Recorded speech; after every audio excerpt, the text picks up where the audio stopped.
In this week's video, I'd like to take a look at the Cambridge Concord Reference Edition. This is the book here. It's in black goatskin leather. It has a feeling that it wants to conform to the shape of your hand. Very, very flexible and soft. It has a synthetic liner. Perimeter stitching all about.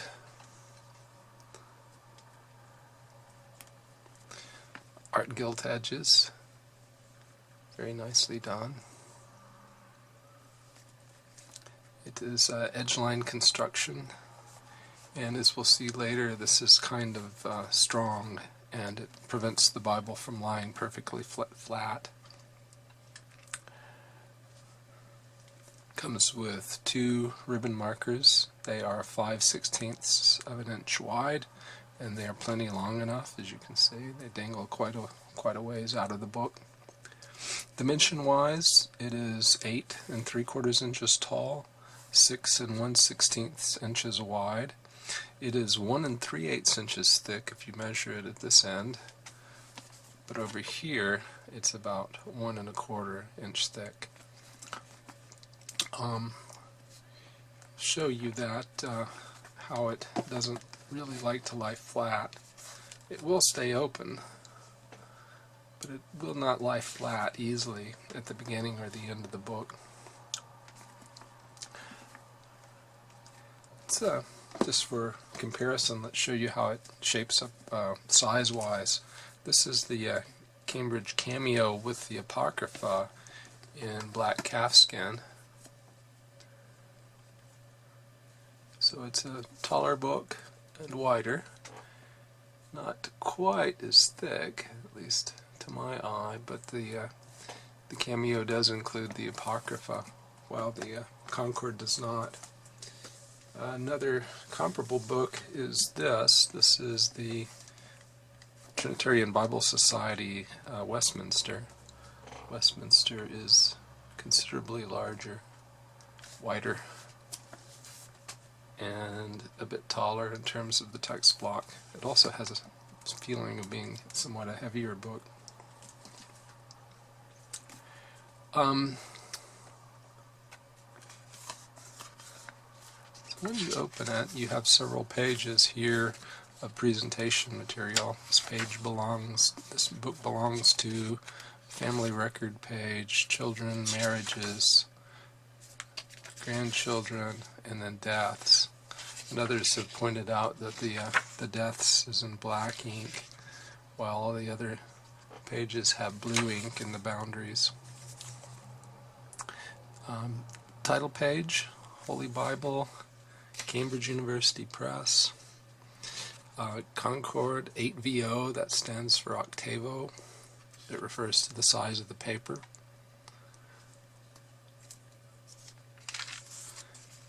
The next page, we have more information from the publisher. This is the royal coat of arms of the United Kingdom. Around the shield in Latin it says, "Shame on him who thinks evil." And at the bottom of the shield it says, "God and my right," which is essentially an assertion of the divine right of kings. I don't think some of our Puritan ancestors would have really appreciated that being put in our Bibles. It's typeset in 8/9 times semi-bold, and we will talk about the font quite a bit later, and I'll show you numerous comparisons. It says the paper is supplied by a French source. Various online websites say that this is India paper, but it doesn't feel like India paper to me. It feels a little bit heavier. The paper does have show-through, as you can see here, but because the print is so bold, it really doesn't bother me that much. We said it was printed in the Netherlands by Royal Youngblood. I may have forgot to mention that. There is a little sheen to the paper, but not very much.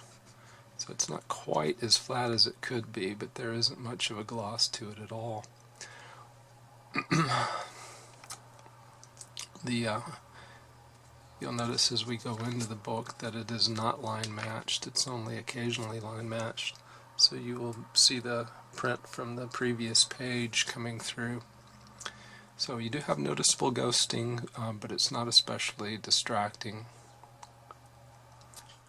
Talking about the paper, I measured the sheet thickness to be 33.9 micrometers, so I estimate the paper weight at 31 GSM. Could be 28, could be 34, but it's somewhere around there. It kind of feels like a 30 to me. After you have a table of pronunciation marks, because it is a self-pronouncing text, you have the epistle dedicatory to King James I, and translators to the reader. This particular version is taken from Scrivener's 1873 Cambridge Paragraph Bible. That runs on for several pages, and you come to table of contents, and then you are at the first book of the Bible called Genesis.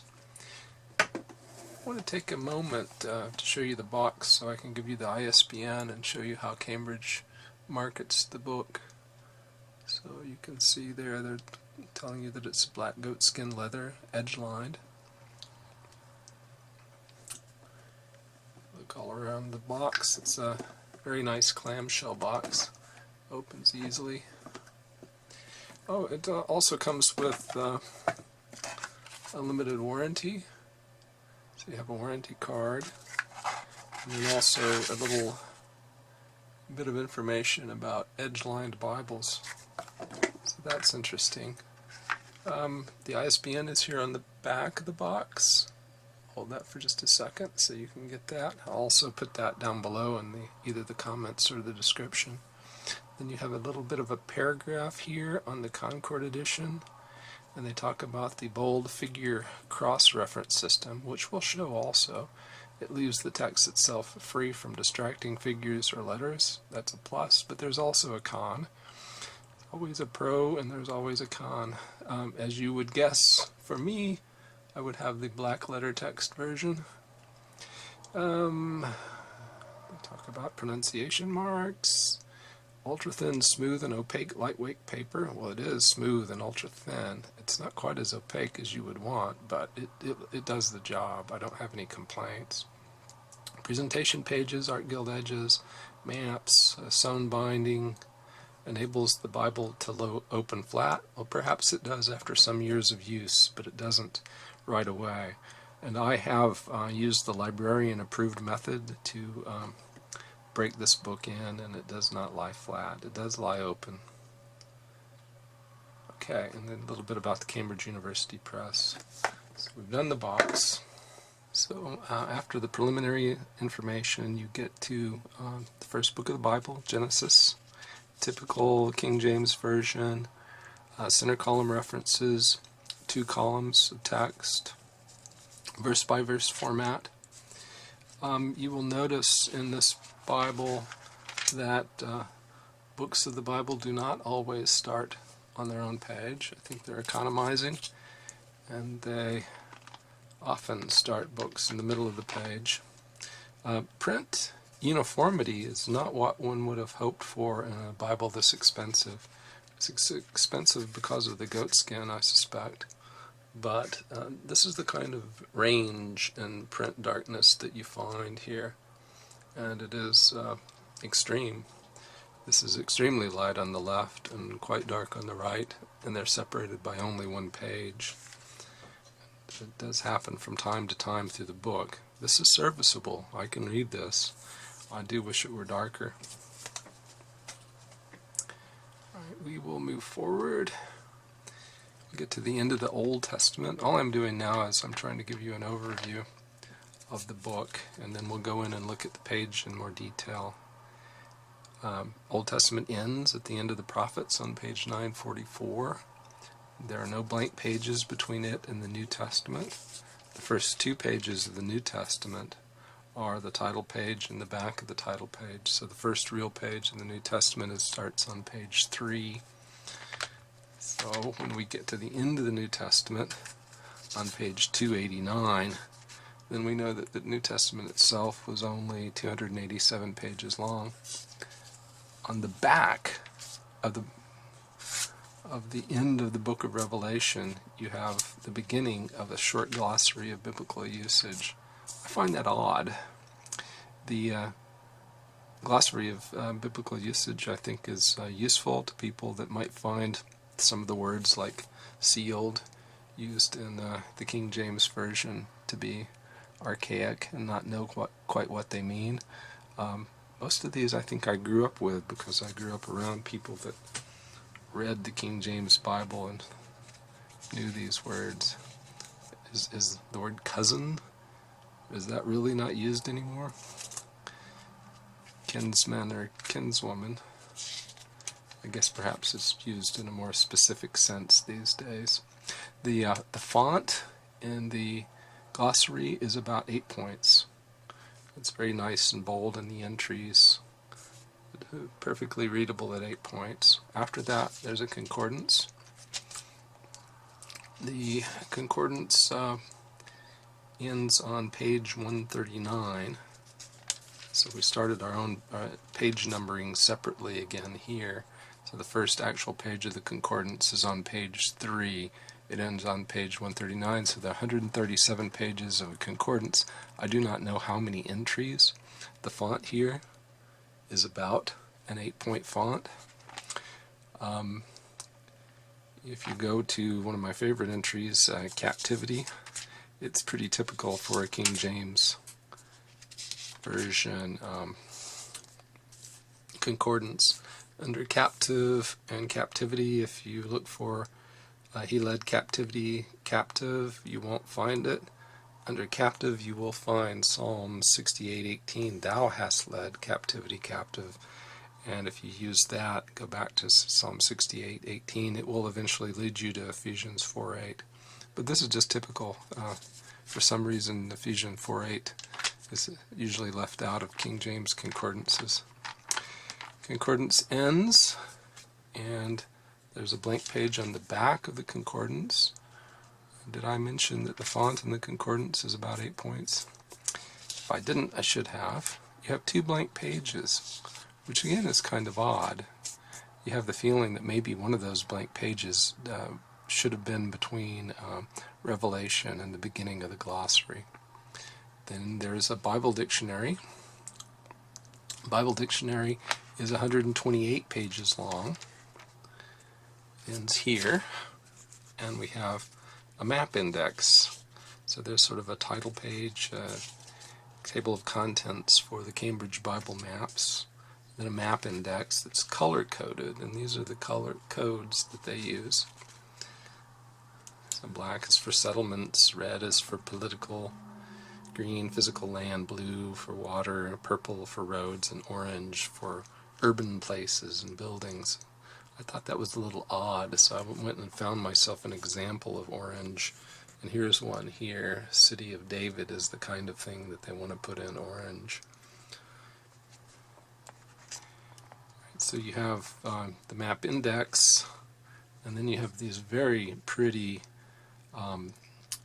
maps that are a collaboration between Oxford and Cambridge, because the base map is from the Oxford cartographers.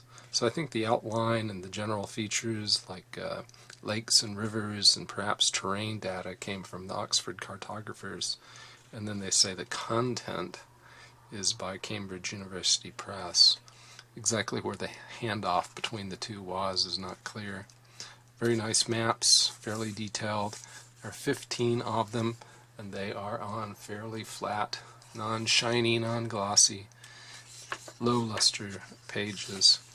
One of the cardstock pages has a little sticky on it that gives you the ISBN again and the style of this particular edition. Then you're at the back of the book. One of the things I wanted to point out is there is a little glue here that got left over, I suppose, from where the liner got glued to the goatskin. And I'm going to have to ask some of my Bible expert viewers to let me know what the best way of getting that off is. Maybe Eric knows. And so we'll come back and we'll look at this volume in more detail. We'll focus on a particular page.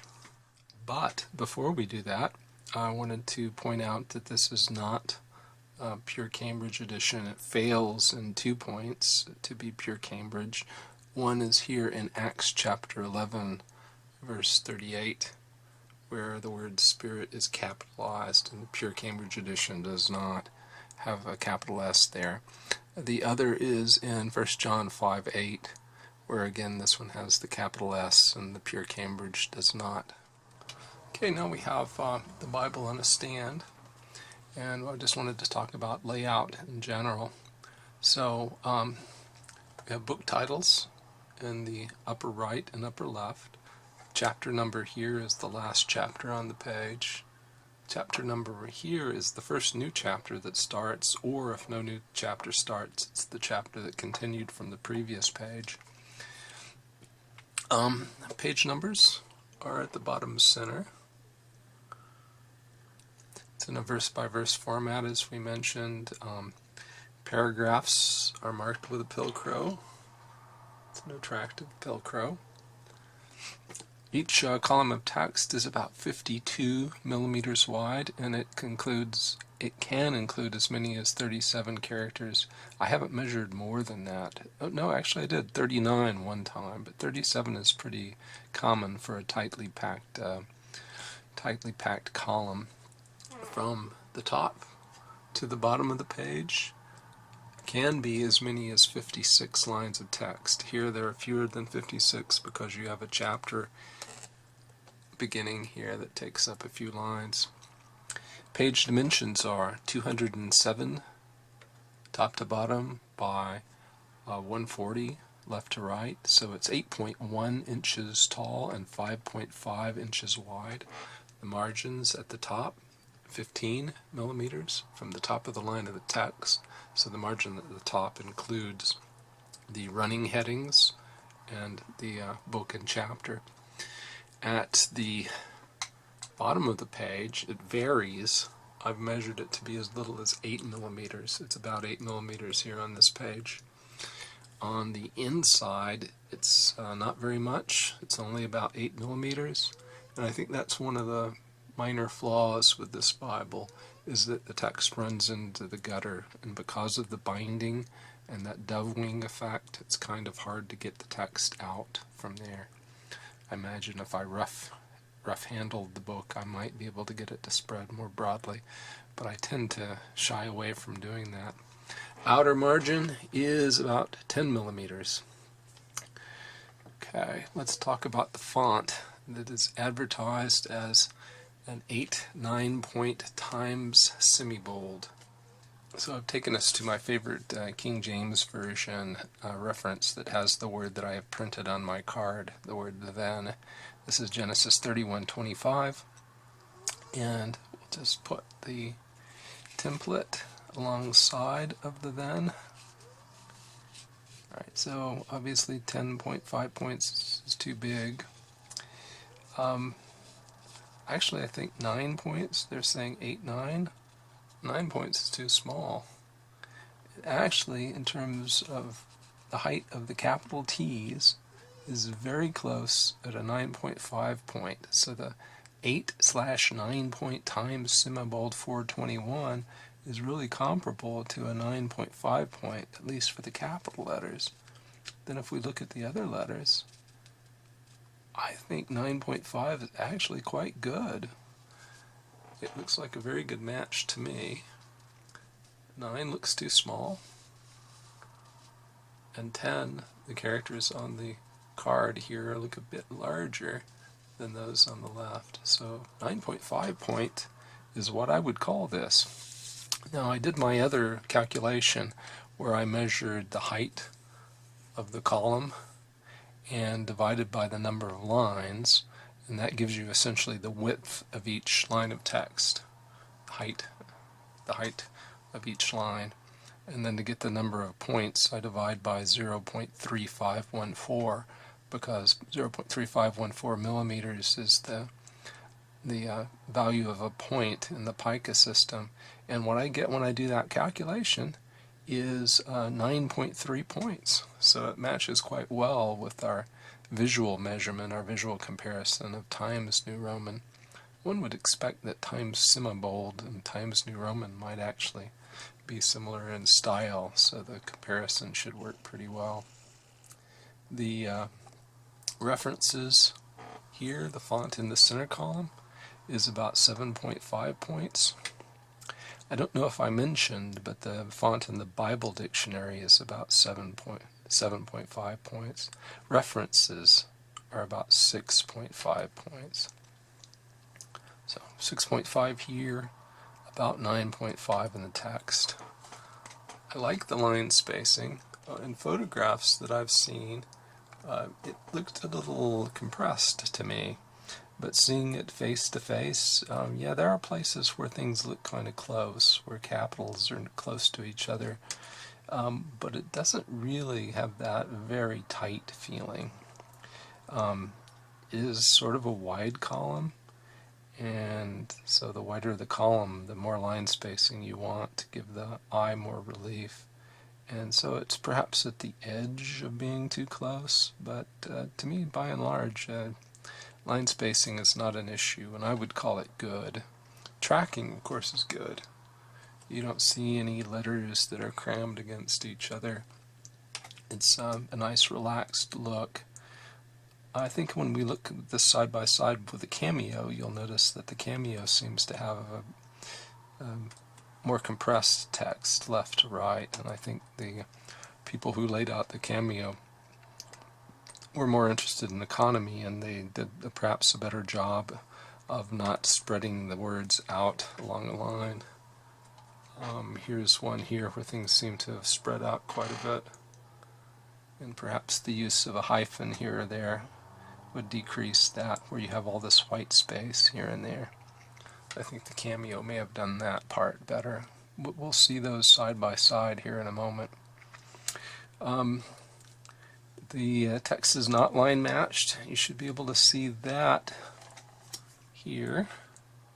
You can see the see-through is a little higher on the previous page than it is on this page. Supplied words are in italics. You can see that. Word toward. So unlike the Oxford Long Primer that the Allen Long Primer is based on, the 1950s edition of that Long Primer, the words supplied by the translators are in italics here, are not in the Long Primer. Okay, we'll talk about references next. I moved us over to Genesis 1 so that we can look at those references in the center column.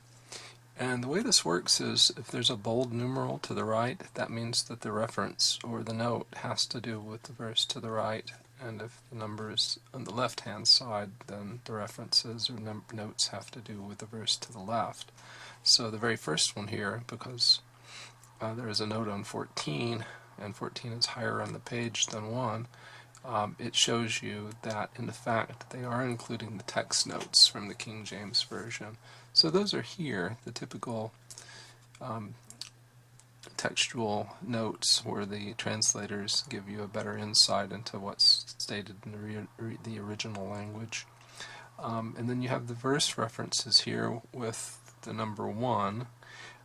So by giving the verse reference to the entire verse as a whole, as this does, it keeps the text of the Bible clean. You don't have the little raised A's and B's that you have in other editions, but you lose a bit of resolution, and I want to show that by turning over to another page here. We're going to take a look at Genesis 3:15. Okay, so you have a single note here, Genesis 3:15, and the 15 refers you to 1 John 3:8, Galatians 4:4, Romans 16:20, and Hebrews 2:14. If I look at the same place in my Cameo, 3:15, I will see that there is an F beside the I, and the F has 1 John 3:8 and Galatians 4:4, and then down farther in the page there's a G beside it.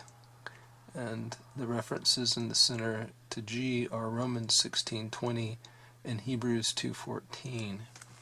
So I have the same references in the Concord here that I have in the Cameo, but the Concord has the advantage of letting me know which aspect, which thought that's included in the verse is referred to in the references. And the Concord loses that. So you gain something and you lose something. You gain a bit in terms of readability.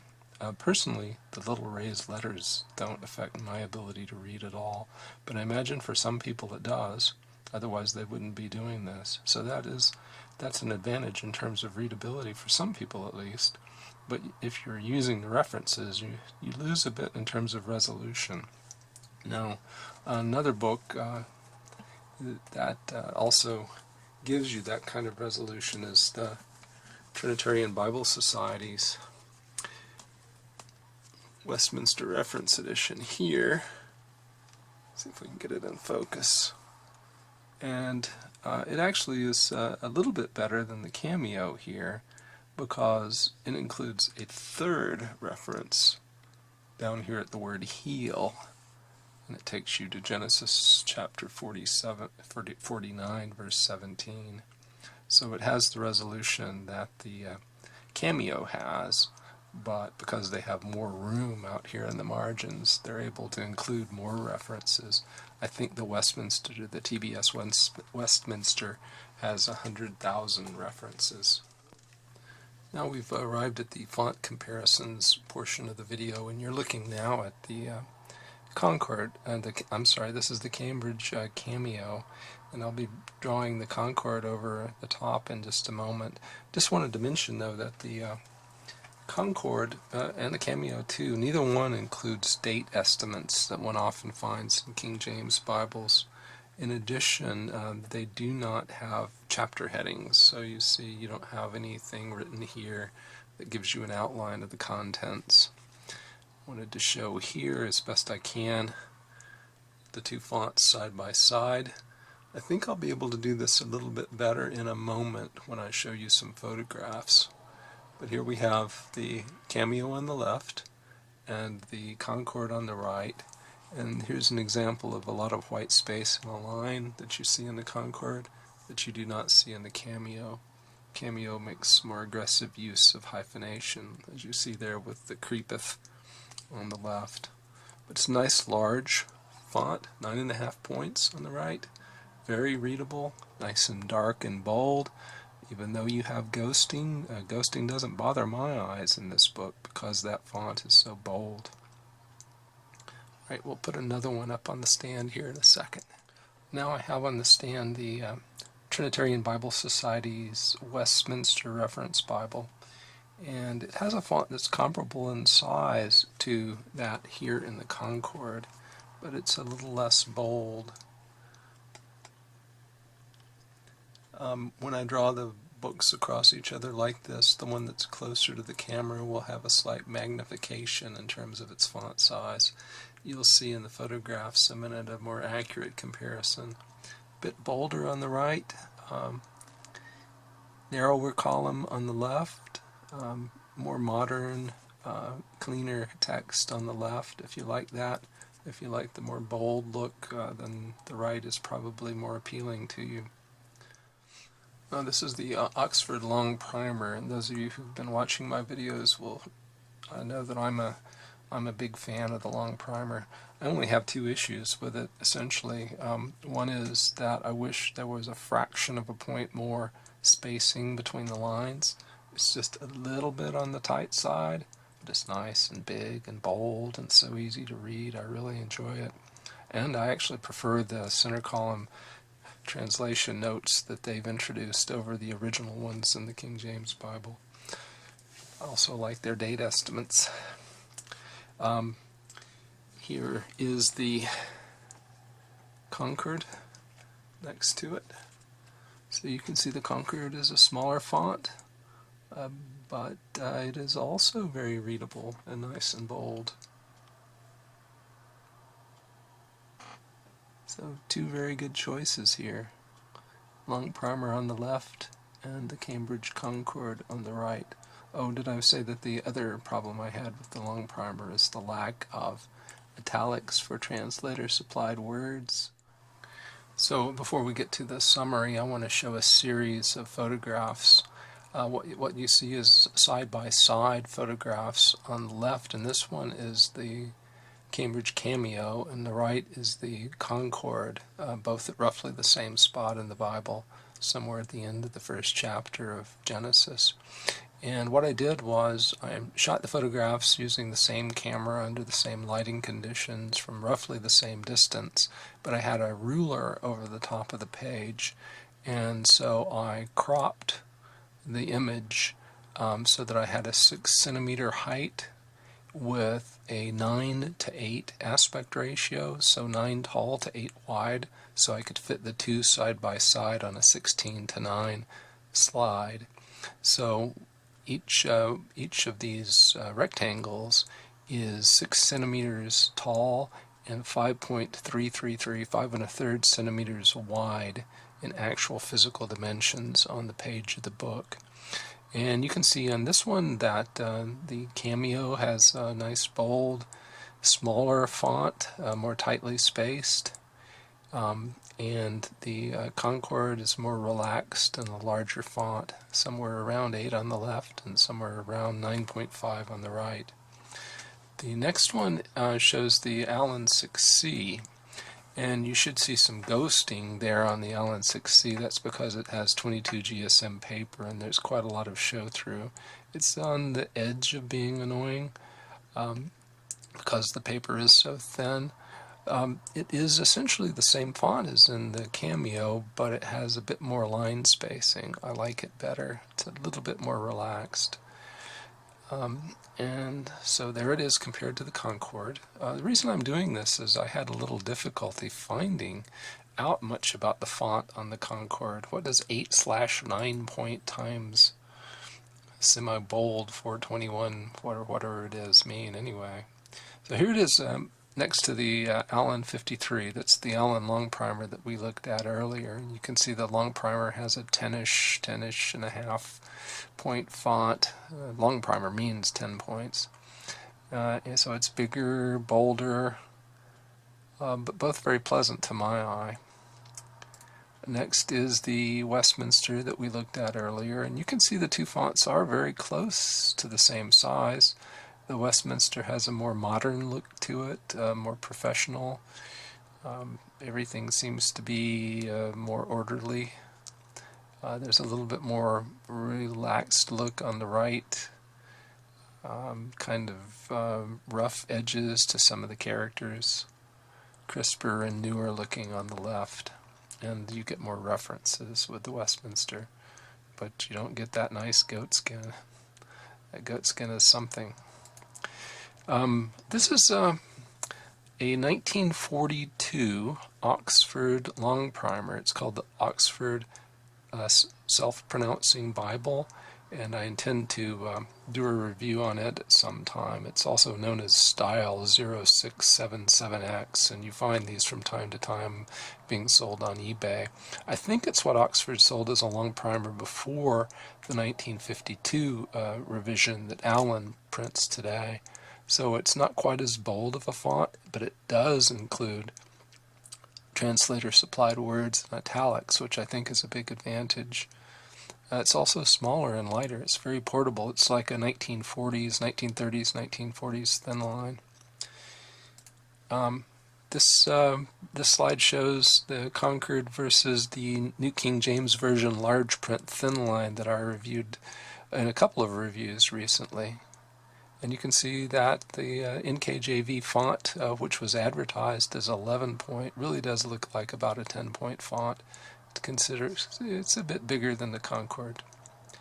And it looks like a very nice book to read. I just wish they had made it in a verse-by-verse format and had included center column references and all the translation notes, which they didn't do. So I won't be buying the goatskin of the large print thin line when it comes out in September. Next is a Schuyler Canterbury. You can see the Schuyler Canterbury there on the left. Very nice, large, 11-point Milo font. My only complaint is I think the strokes look a little bit too thin for a font that big. I would like to see them bolder. Also, I actually get something of a see-through issue with the Canterbury, and because of that, even though it is nicely line matched, I've never had any desire to buy a Quintel, or not much of one. I guess I've been tempted from time to time, but I've successfully resisted it to date, because I would like the New King James Version, but it's only in the paragraph by paragraph format with references at the bottom of the page. Here we show the Church Bible Publishers turquoise on the left. Large font, very bold, and I suspect that the Cambridge is a cleaner version than this. I haven't gotten the Cambridge because it's only available in red letter, and I don't want to waste my money. Here is the Cambridge Interlinear Bible on the left compared to the Concord. Cambridge Interlinear Bible is one of my very favorite books. And Concord has a bit smaller font. They're both from the same era, it looks like. Both with, I guess they call it hot press printing, where you actually had physical metal keys with ink on them pressing into the paper. So not quite as modern of a look. Here you have the ESV Study Bible. And the ESV Study Bible font and the Concord font are very similar in size. The ESV Study Bible did a very good job in interlinear space, as they had to because they made such wide columns. The human eye just can't stand being that tight in such a confined space as it passes all the way across the page. So the Concord and the ESV Study Bible are quite similar. You can see that the Concord has a bit tighter line spacing. It doesn't need to be as broad, in my opinion, because its columns are not quite as wide.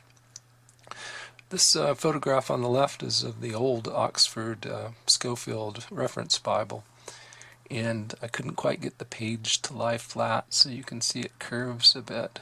It's comparable in size, so if you want to know about how big the Concord font 8/9-point semi-bold font is, it's not that far off from your old Scofield.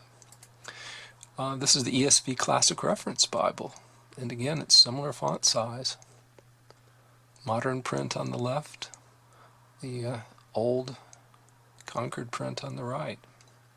And finally, this is my 1904 Oxford Revere Clarendon, which I've shown in a few videos.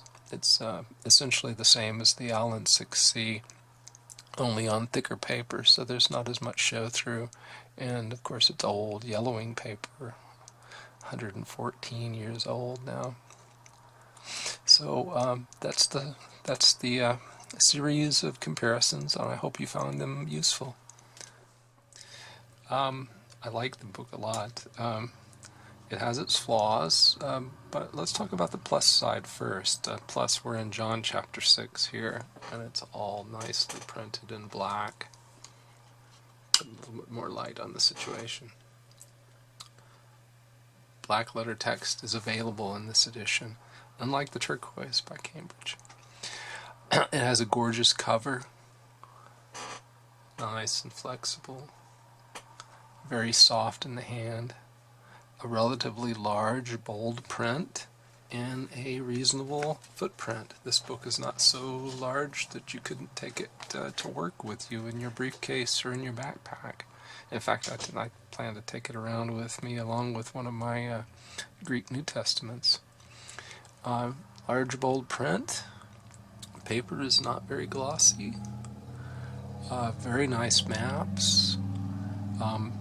Page-ordered center column references, and a good clean text for reading. So all that's on the pro side.